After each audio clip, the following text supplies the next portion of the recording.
እናት እጃችሁ ላይ አላህ ያኖረላችሁ ሰዎች አባታችሁን አላህ ያኖረላችሁ ሰዎች ቢላህ አለይኩም ሌላ ወልይ አትፈልጉ።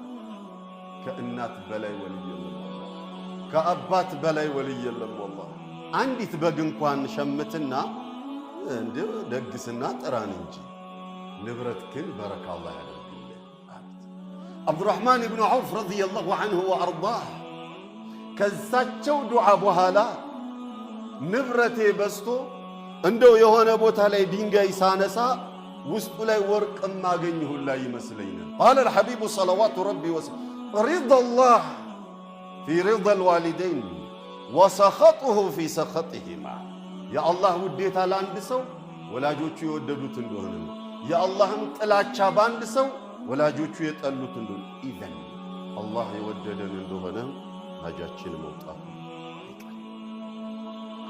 የዱንያ ጣጣ ድህነቱ እዳው ውጣውረዱ በዛ ሪፖርት ወደ አላህ قال الشاعر وإذا ابتليت بكربة فالبس لها ثوب السكوت فإن ذلك أسلم بلع متى زم بل السنو يمبجه وريك الله قاري الله اندهربون أتبل لا تشكون الله لا يريبورت يعني الله اندهربون يريد بيتشان يغنيو بلك أتبل سلا الله لباريا سموتها التناقل لما فإنما تشكو الرحمن إلى الذي لا يرحمه ጌታዬ ብቸኛ አታድርገኝ ወራሽ አታሳጣኝ ልጅ አልባሞች ሆኜ እንድሞት አታድርገኝ ከሚስቴ ልጅ ስጠኝ።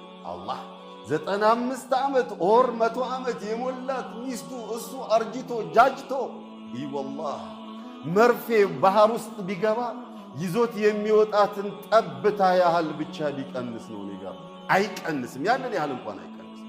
ለምን خزائنه ملأ يا الله رب العزة والجلال ካዝናው ሙሉን የፈለክ እንደሆነ ይሄንን በር ጠብቀው ወይንም ጣለው የራስ ጉዳይ ነው ዘንጋው ቢማዕና ቁልፉን እንዳጥለው ወላጆች እጅህ ላይ ያሉ እንደሆነ ወላጆች ያላመለጡህ እንደሆነ ቁልፉ እጃቸው ላይ ነው ያለው የጀነቱ ቁልፍ እጃቸው ላይ ነው ያለውና ታዲያ ለጀነት የሚከጀል ከሆነ የነሱ ዱዓ የነሱ ኺድማ የነሱ መውደድ ለጀነት የሚከጀል ከሆነ ለዱንያው ሀጃም ይተዋል።